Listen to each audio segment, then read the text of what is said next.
Jack moved through the forest like a shadow, silent, deadly. He was a hunter, born and bred in these woods. His father had taught him well.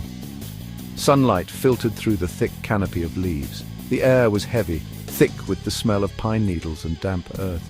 A light breeze rustled the leaves, but otherwise the forest was silent, too silent.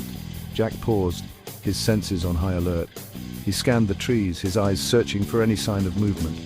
Something felt off. The forest was holding its breath. He continued on, his pace slow and cautious. He gripped his rifle tighter, his finger hovering near the trigger. The silence was unnerving. Even the birds seemed to have gone quiet. Jack could hear his own heart beating in his chest. Thump, thump, thump, thump.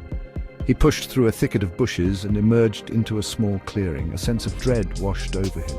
The clearing was empty, but it felt watched. Jack scanned the perimeter, his eyes searching the tree line. He could see nothing, but the feeling of unease persisted. He was being hunted. He took a deep breath and tried to calm his nerves. He needed to stay focused. He needed to be ready. And a twig snapped. Jack whirled around, his rifle raised. There, standing at the edge of the clearing, was a grizzly bear. It was enormous. Its fur was a dark, muddy brown, and its claws were like daggers. The bear stood on its hind legs, its massive frame towering over Jack. Its eyes were small and black, and they were fixed on Jack with a terrifying intensity. A low growl rumbled in its chest. Jack's blood ran cold. He had never seen a bear this big. It was like something out of a nightmare. He knew he was in trouble. He raised his rifle and took aim, his finger tightening on the trigger. But even as he did so, he knew it might not be enough. The bear charged. It moved with surprising speed for its size, covering the distance between them in a heartbeat. Jack fired his rifle, the shot echoing through the silent forest. The bear roared in pain, the bullet hitting its shoulder, but it didn't stop. It kept coming, its eyes blazing with fury. Jack threw himself to the side, narrowly avoiding the bear's outstretched claws. He scrambled back to his feet, his heart pounding in his chest. He had to think fast. He had to find a way to survive. Section 5. A desperate gamble. Jack knew he couldn't outrun the bear. He had to make his stand here. He scanned the clearing, his eyes searching for anything he could use to his advantage. His eyes fell on a large rock, half buried in the ground. It was a long shot, but it was his only chance. He grabbed the rock and hurled it at the bear with all his might. The rock struck the bear in the head with a sickening thud.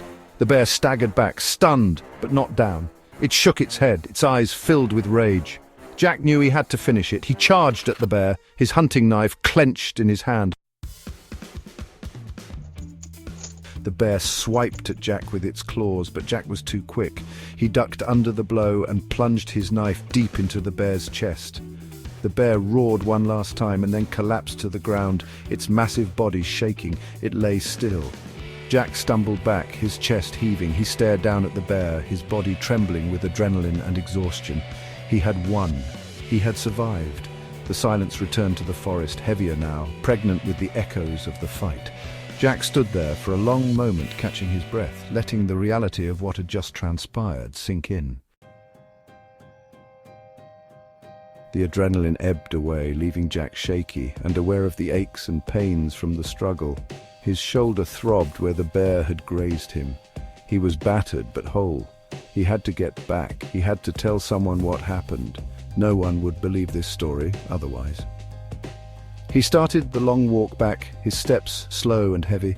The forest seemed different now, darker, more menacing. The shadows seemed to stretch out towards him as if trying to reclaim him.